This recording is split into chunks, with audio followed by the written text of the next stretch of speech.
I mean, one of the most spectacular parts of Torrens Park campus, the old Bar Smith Theatre. It's probably one of the most historic parts of the old Torrens Park house, but also, I think, probably one of the most used parts of Torrens Park house. It's looked really different over the past couple of weeks. Why has it looked so strange? Because we are doing stage 2 drama, and our class has done the performance of Emilia. And Emilia is a historical piece that's got postmodern elements, and it follows the life of Emilia Bassano, who was Shakespeare's lover, and it's been told that Shakespeare stole some of Emilia's work to use in his plays and sonnets. So what was the performance like? From what I've been told from people who've watched it, it's quite moving, but also it has some comedic elements that have been involved in it just to lighten the mood a bit. It's really quite powerful. It's a really interesting phrase though that you used. From what I've been told by people who watched it, do you think that you have a different sense about what it was as a performer and as an actor? I think it is definitely different because you don't really get to see the whole thing in process. Like most of the time you're backstage. When you're in the audience you can get the whole view, you watch the whole show from start to finish and you just get a good idea of what it's about and the themes and stuff that are involved in it. How big was the cast? The cast, there was 18 of us, but 2 of us are on lighting and sound, but the other 16 are all on stage performing. When did you start?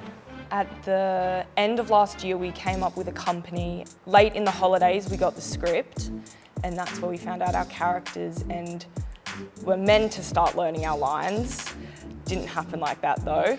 And then when we came back to school, we started rehearsals every Wednesday night. Then this term, we really bumped up the rehearsal schedule with rehearsals pretty much Sunday, Monday, Wednesday, Thursday. So I suppose it's one thing for me to ask about how the audience might feel, but what was it like for you on opening night when all of a sudden you came out of the green room and came out from stage, right? I got that right. Okay. How did you feel when you walked out on stage the first time?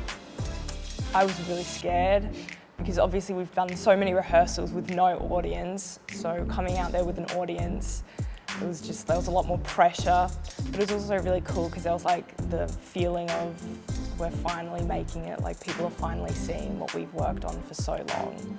It's all about mindset and how you look at it. We put so much practice into it and we did it so many times without an audience. It's about almost forgetting that the audience is there, taking deep breaths backstage, talking to one another in whispering, and just calming everyone down and just wishing everyone good luck and just making sure that everyone's all right with the situation.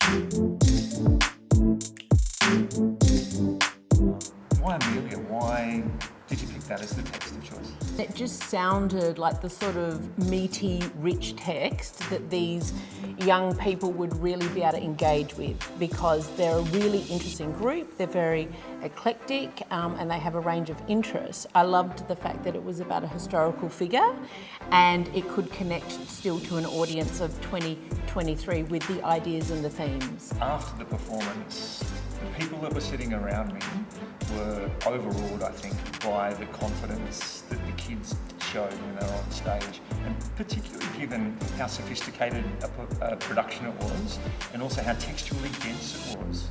So when you're working with them, and you're working up a performance like that, how do you get them to that point?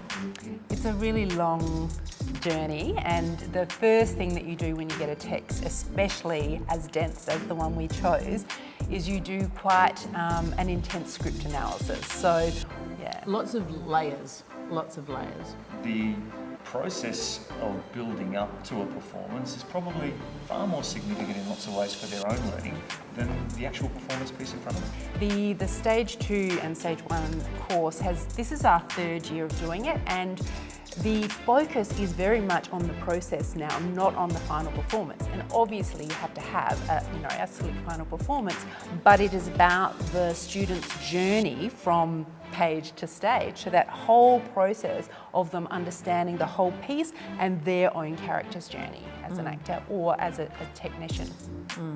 One of the other things that really struck me was the diversity of the sorts of students that were involved. Students who are really actively involved in different areas of school life. Be they sport or be they other academic areas, and also seeing young people, who have got this, baked-in love of the performing arts. Does that pose challenges, I suppose, working with such diverse groups of kids?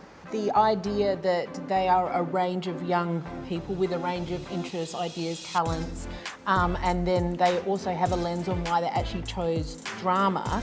They all have that in common. So they all have that one thing that they love. They love drama, they love the experience and the process, but I think you're right. I think it's more about us just being able to manage their whole life and just making sure that everything is in balance. Yeah. There's a whole lot of other things for me as well that just seems to go on, particularly during the performance piece itself.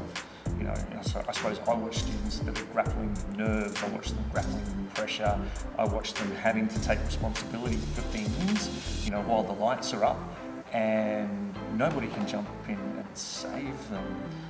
Is that an open conversation that you have with them in terms of the preparation? Absolutely, we do. Yeah. Absolutely, and we actually have a range of techniques that we teach them.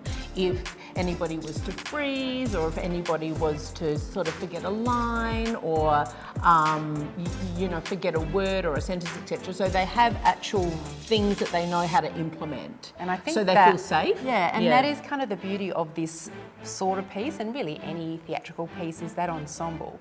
And so they all know that they have each other's back. So whatever happens on stage or even backstage, they've got it, because everyone will help each other and they will get out of it. Some of them are going to go on and they're going to have a life in the performing arts. They very well might chase work in theatre in years to come. And for some of them, that very well might be their very last time that they walk on the stage. And the skills that they build from being part of something like that, that's going to live with them in lots of other contexts of their life.